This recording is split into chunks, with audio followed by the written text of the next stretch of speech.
যেদিন দেখলাম যে আওয়ামী লীগেরই কিছু লোকজন আওয়ামী লীগের পতনের পরে কেউ শহীদ আবু সাঈদের টুপি বানিয়ে, কেউ শার্ট বানিয়ে বিতরণ করছে।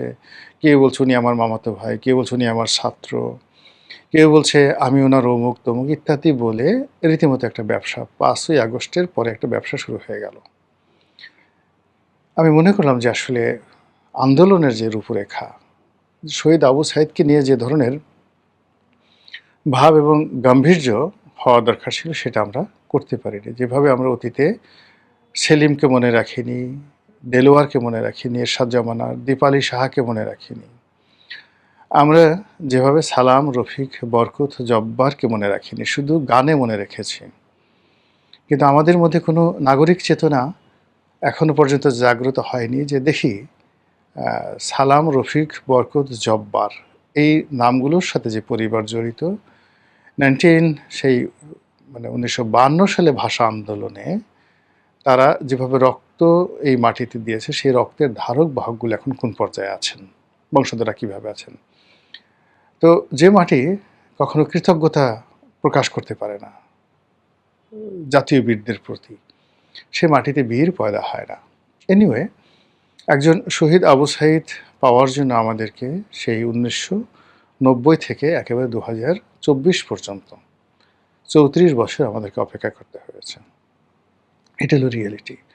আবার কোন 34 বছর পরে এরকম আরেকজন আবু সাঈদ এভাবে বুক চিতিয়ে দাঁড়াবে জাতির জন্য, এটা আমরা জানি না। তো সেই আবু সাঈদকে আমরা আসলে কেউ ওন করতে পারিনি। আমাদের ডক্টর মোহাম্মদ ইউনূস সেখানে গেলেন, তারপর সমন্বয়করা গেলেন এবং ওখানে গিয়ে মানে তারা যে ধরনের কাজকর্ম করলেন, কেউ চোখ পিট পিট পিট পিট করে কান্নার ভান করলেন, কেউ মানে আপনার পিছনে যদি কারোর গালের উপর দুইটা চড় মেরে বা পাছার উপরে যদি আচ্ছা মতো ব্যাত মারা হয়, কাঁদ কাঁদ কাঁদ, কান্না কর কান্না কর, তখন মানুষ যেভাবে কান্নার অভিনয় করে বা পিছনে একটা গোকরা সাপ থাকে, ঠিক ওই রকমভাবেও মানে কেউ কাঁদতে পারেনি। এর কারণ হলো শহীদ আবু সাঈদের যে রক্ত, তার যে আত্মত্যাগ, এটা সাধারণ মানুষকে যাকে বলা হয় উদ্বেলিত করেছিল। কিন্তু কোনো অবস্থাতেই আন্দোলনের যারা সুবিধাভোগী, যারা মাখন পার্টি, যারা যাকে বলা হয় সেই মধু খাওয়া মৌমাছি, তাদের হৃদয়ে কখনো শহীদ আবু সাঈদ ঢুকতেও পারেননি আর ঢুকবেনও না। তো সেই দিক থেকে আমি যখন দেখলাম যে রংপুরে লোকজন যাচ্ছেন, নেতৃবৃন্দ যাচ্ছেন, এটা একটা জাস্ট একটা কথার কথা।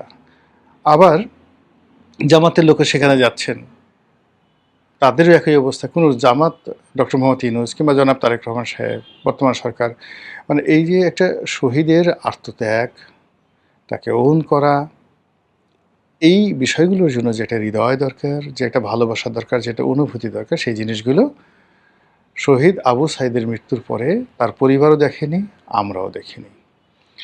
বরং তাকে নিয়ে যে কুশ্রী, যে বিশ্রী খেলাধুলা অতীতে হয়েছে এবং এখনও হয়েছে, সেটি হলো সে আন্দোলন করেছেন না করেননি, সে কি সৎ মানুষ ছিলেন না সন্ত্রাসী ছিলেন, পুলিশ তাকে গুলি করেছে না পুলিশকে সে গুলি করেছে, বিশ্বাস করেন এই ধরনের কথা শুনলে নিজেকে এতটা হীনমন্য মনে হয়, এত ছোট মনে হয় যে এই ধরনের কথা শোনার পরে কোনো মানুষের আর দেশের জন্য কাজ করার আগ্রহ জাগবে না। ফলে আমাদের এই নৈতিক চরিত্রের কারণে, আমাদের এই মন্দ চরিত্রের কারণে কি হলো, একটা আন্দোলনের বরকত, শহীদ আবু সাঈদের রক্ত, কিংবা তার সঙ্গে আরও যে 1400 মানুষের জীবন আসমানে চলে গেছে, 1400 মানুষের মৃতদেহ, লাশ মাটির সঙ্গে মিশে গেছে, আর তাদের রক্ত জবার মতো এই পৃথিবীর বুকে, আমাদের এই গাঙ্গেয় বদ্বীপে থোক থোক সেই পরিবেশ সৃষ্টি করেছে। সব কিছু কি আজকে মাত্র 2 বছরের মাথায় বৃথা যেতে বসেছে? কেন?